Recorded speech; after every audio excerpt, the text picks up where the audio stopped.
This story again. This one is why the kite preys on chicken. Once upon a time, in a far, far place, there was a king who has a daughter. There's a name, the princess. The princess's name was Ekema. Ekema was beautiful, really, really beautiful. Suitors were coming to marry her. Princes from all over the land were coming to marry her. Ekema refused. Her father was very upset and very troubled. Her father and her mother and her kinsmen kept telling her to choose somebody. They kept saying to her, you know, when somebody keeps rejecting suitors, it might end up with a python. And they will all laugh. They kept talking to her. She refused. She said, look, anytime I see the person I will marry, you will not be in doubt because you will know I will like that person. One day, the big python in the bush decided to go and marry Ekema, the princess. He came out, saw somebody that has hands, borrowed hands from the person. On the way, he borrowed a head from somebody.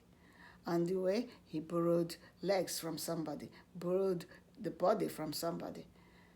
Dressed up, borrowed clothes, dressed up, was looking like the perfect gentleman, the most handsome man you would ever have seen, looking so, so handsome. As he was approaching the king's palace, Ekema, the princess, saw this man and ran out and told the father, that's exactly the man I want to marry. I will marry that man no matter what. Everybody talked to her and said, don't wait until we find out where he came from. Wait until we find out where he came from. She said, no, I will marry this man. When you find out where he came from, you can come after me and tell me what you have found out. But right now, I will marry this man. The king didn't know what to do. The king called his kinsmen, called the village. They had a feast. They allowed the Ekema to marry because the king will always do everything to please his daughter. So Ekema went home with the husband. They started walking. It was a far distance. After the third village, by the time they were getting to the fourth one, the man saw the person he borrowed hands from. He gave that person back the hand. They continued walking. Ekema looked at the man, couldn't understand what was going on because now he didn't have any hand. Then at a point he saw somebody he borrowed the head from.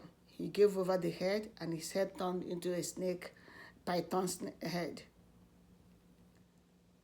Ekema was afraid but couldn't go anywhere because there was nobody, there were no houses, there didn't know anywhere to go because it's gone too far from the village. At a point, they saw the people, somebody else he borrowed the legs from. He gave back the legs. Now he's on the ground, crawling. Then close to the forest, he saw the man he borrowed the body from. He gave the man the body and became a python. And then I told Ekema to follow. Ekema followed the python into the bush because there was nowhere to go. He didn't know what to do. He didn't know where she was. When they got into the bush, into the big forest, the snake's mother welcomed them and gave Ekema, the princess, her chores. And her chore was to use ointment, oil, to rub on the snake from morning to night so that the scales, the body will not dry up. And that was the job she was doing from morning to night. She wasn't being fed. The only thing she could eat was any leftover from what the snake had already eaten, with all the snake's saliva on it. She had to eat. She was losing weight. She was crying every day and crying every day. So one day, as she was sitting on the tree crying, she saw a kite flying over, and she started singing to the kite. Egbugo nne o kpayororo mama mama. Kpayororo egbugo nne o kpayororo mama mama. Kpayororo bịa n'obolo m kpayororo mama mama mama. Kpayororo bụ n'agali nne m kpayororo mama mama.